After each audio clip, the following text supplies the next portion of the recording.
گلگت گالا فیسٹیول کے حوالے سے کچھ باتیں آپ حضرات کے سامنے عرض کرنا چاہتا ہوں۔ سب سے پہلی بات یہ ہے کہ جب بھی اس طرح کے پروگرامات انعقاد پذیر ہوتے ہیں تو لازمی بات ہے علاقے کے علماء اس پر رد عمل دیتے ہیں۔ تو ایک طبقہ اٹھتا ہے، وہ فوراً کہہ دیتے ہیں کہ بھائی یہ چیز جہالت ہے،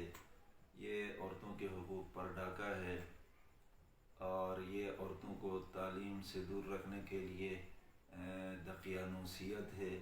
پتہ نہیں عجیب عجیب باتیں لے کر اور عجیب عجیب قسم کے مفسرین، محدثین، خود ساختہ محدثین، مفسرین میدان میں اترتے ہیں اور پھر اس چیز کے بڑی شد و مد کے ساتھ تبلیغ بھی کرتے ہیں اور اس چیز کو پرموٹ کرنے کے لیے بڑی کوشش بھی کرتے ہیں، اور ساتھ ساتھ تاثر یہ دیا جاتا ہے کہ یہ جو علماء طبقہ ہے ان میں جہالت ہے، یہ تعلیم دشمن ہے، اس طرح کی مختلف قسم کی باتیں کی جاتی ہیں۔ تو میں اس حوالے سے سب سے پہلی بات یہ عرض کرنا چاہتا ہوں کہ میں آپ سے پوچھنا چاہتا ہوں، آپ بتاؤ کہ علماء نے کون سی تعلیم کی مخالفت کی ہے؟ کیا گلگت بلتستان میں سکول نہیں ہیں؟ کیا گلگت بلتستان میں کالج نہیں ہیں؟ کیا گلگت بلتستان میں یونیورسٹیاں نہیں ہیں؟ کیا گلگت بلتستان میں پبلک سکولز نہیں ہیں؟ کیا گلگت بلتستان میں دیگر تعلیمی ادارے نہیں ہیں؟ آج تک کس مولوی نے یعنی لوگوں کو لے کے روڈ پہ آیا ہے کہ بھائی فلاں سکول بند ہونا چاہیے، فلاں کالج بند ہونا چاہیے، فلاں یونیورسٹی بند ہونا چاہیے، یعنی فلاں تعلیمی ادارہ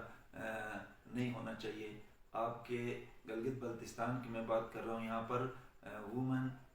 اور مین یعنی فیمیل اور میل دونوں قسم کے سکول اور کالج موجود ہیں۔ آج تک کسی عالم دین نے ان کی مخالفت نہیں کی ہے۔ ہاں، ان کی جو طرز تعلیم ہے یا ان کی جو طریقہ کار ہے ان سے اختلاف ہوتا رہتا ہے، کیونکہ علماء کرام تعلیم کے مخالف نہیں ہیں، یہ بات اظہر من الشمس ہے۔ وہ تعلیم چاہتے ہیں، وہ تعلیم کے مخالف نہیں ہیں، لیکن تعلیم کے نام پر جو کچھ ہو رہا ہے آج کل تعلیمی اداروں کو آج کل جس مقصد کے لیے استعمال کیا جا رہا ہے، تعلیمی اداروں کو آج کل تعلیمی اداروں میں جو کچھ کرنے جا رہے ہیں، اس چیز کے علماء مخالف تھے ہیں اور رہیں گے انشاءاللہ۔ ہمارے تعلیمی ادارے اس لیے نہیں ہیں کہ یہاں پر ہم مغربیت کو عام کریں، ہمارے تعلیمی ادارے اس لیے نہیں ہیں کہ یہاں پر ہم بے پردگی عام کریں، ہمارے تعلیمی ادارے اس لیے نہیں ہیں کہ یہاں پر مرد اور عورت کی تفریق ختم ہو، ہمارے تعلیمی ادارے اس لیے نہیں ہیں کہ ان کو بنیاد بنا کر ہم پردے کا جنازہ نکالیں، ہمارے تعلیمی ادارے اس لیے نہیں ہیں کہ ان کو بنیاد بنا کر ہم اسلام کا جنازہ نکالیں، ہمارے تعلیمی ادارے اس لیے نہیں ہیں کہ اس کی بنیاد پر ہم اپنی روایات اور اقدار کا جنازہ نکالیں۔ سب سے پہلے اسلام ہے، سب سے پہلے ہماری روایات ہیں، سب سے پہلے ہمارے اقدار ہیں، اس کے بعد ہم انشاءاللہ میل ہو فیمیل ہو تعلیم کی مخالفت نہیں ہے، ہم اس کے ساتھ کھڑے ہیں۔ کیوں کہا جاتا ہے کہ علماء تعلیم کے مخالف ہیں یا علماء صحت مند تفریح کے مخالف ہیں؟ کس نے روکا ہے کہ آپ سکولوں میں، کالجوں میں، یونیورسٹیوں میں صحت مند تفریح عورتوں کے اپنے حدود میں، اپنے مقام میں کریں؟ کس نے روکا ہے؟ لیکن وہ چیزیں اگر اپنے حدود میں ہو، اگر ایک بچی ہے ان کو آپ لے جاتے ہو کسی فیسٹیول میں یا کسی پروگرام میں، اگر اس بچی کی وہ تصویر سامنے آ جاتی ہے جس تصویر کے باعث اس کے جو والدین ہیں، بھائی ہیں، ان کو شرمندگی کا باعث بن رہی ہے وہ تصویر، اور علاقے کی روایات اس سے متاثر ہو رہی ہوں، علاقے کے اخلاقیات اس سے متاثر ہو رہے ہوں اور لوگوں کی غیرت اس سے مجروح ہو رہی ہو، تو ایسی چیزوں کو ہم صحت مند تفریح نہیں کہہ سکتے ہیں۔ وہ اسلام مخالف ایک سرگرمی ہے، اور اسی طرح وہ اسلام اور اسلامی روایات کے مخالف ایک سرگرمی ہی کہہ سکتے ہیں۔ تو قرآن کریم میں اللہ تعالیٰ فرماتے ہیں وَقَرْنَ فِي بُيُوتِكُنَّ، پہلا حکم عورتوں کو یہ ہے کہ آپ اپنے گھر میں رہیں، وَقَرْنَ فِي بُيُوتِكُنَّ وَلَا تَبَرَّجْنَ تَبَرُّجَ الْجَاهِلِيَّةِ الْأُولَىٰ، آج پردے کی بات کرنے والوں کو، علماء کرام کو جو لوگ جاہل کہتے ہیں، اگر قرآن کا ان کو مطالعہ ہوتا تو وہ کبھی یہ الفاظ اپنے زبان سے نہ نکالتے، وہ خود سمجھتے، قرآن کا مطالعہ کرتے تو وہ کبھی یہ لفظ زبان سے نہ نکالتے، کیونکہ قرآن ان لوگوں کو جاہل کہتا ہے جو اپنی بیٹیوں کو، اپنی ماؤں کو، اپنی بہنوں کو کھلی طور پر اجازت دیتے ہیں کہ وہ بن سنور کے غیر شرعی لباس میں برہنہ جسم لے کر محفلوں میں جائیں، برہنہ جسم لے کر اس طرح کی ایکٹیویٹیز میں جائیں، برہنہ جسم لے کر کھیلوں میں اور دیگر چیزوں میں جا کر وہ اپنے آپ کو اپنی نمائش کروائیں۔ اس ایسی ایکٹیویٹیز کو قرآن نے کہا ہے وَلَا تَبَرَّجْنَ تَبَرُّجَ الْجَاهِلِيَّةِ الْأُولَى، جہالت زمانے جاہلیت کی عورتوں کی یہ خصوصیت تھی، اس لیے قرآن نے ان کی طرح باہر نکلنے سے منع کیا۔ جب وہ اپنے گھر میں ہوتی تو میلی کچیلی اور گندی ہو کے رہتی تھی، لیکن جب انہوں نے گھر سے باہر نکلنا ہوتا تو اپنے پاس کوئی اچھا اور خوبصورت کپڑا نہ ہوتا، اپنے پاس کوئی ایسی چیز نہ ہوتی زیب و زینت والی، تو وہ کسی سے عاریتاً عارضی طور پر لے کر پہنتی اور پہن کے وہ باہر نکلتی۔ تو آج کل یہاں پر بھی ایسا ہے۔ اس کو جہالت کہا ہے کہ آپ گھر میں بیٹھیں تو آپ کی کوئی ایسی حیت نہ ہو، بن سنور کے نہ بیٹھیں، لیکن گھر سے جب باہر نکلیں،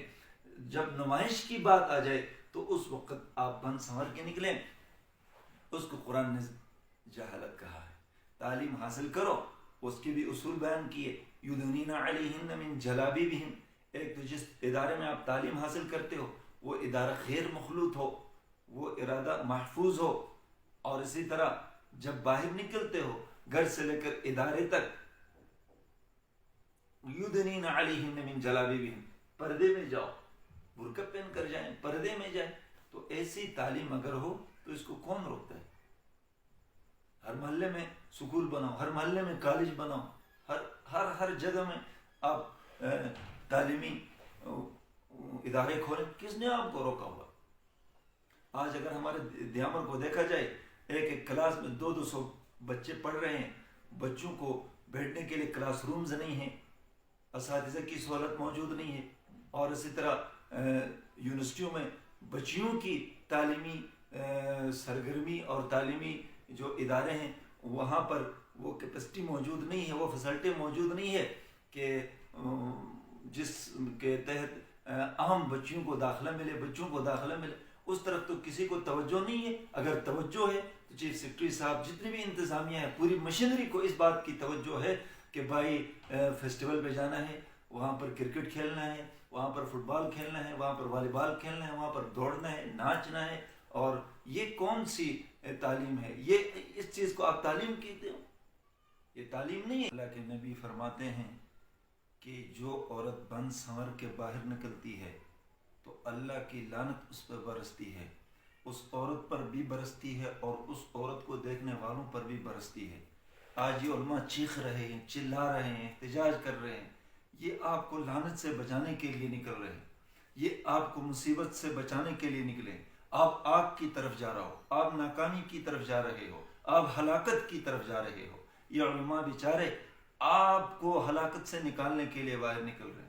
آپ کو ناکامی سے بچانے کے لیے نکلے، آپ کو ذلت اور رسوائی سے بچانے کے لیے باہر نکلے، آپ کو اللہ کے عذاب سے بچانے کے لیے نہیں، آپ کو اور آپ کے اولاد کو، آپ کے اہل کو، آپ کے آنے والی نسلوں کو بچانے کے لیے نکلے۔ آپ ان کی عزت کریں، آپ ان کی قدر کریں۔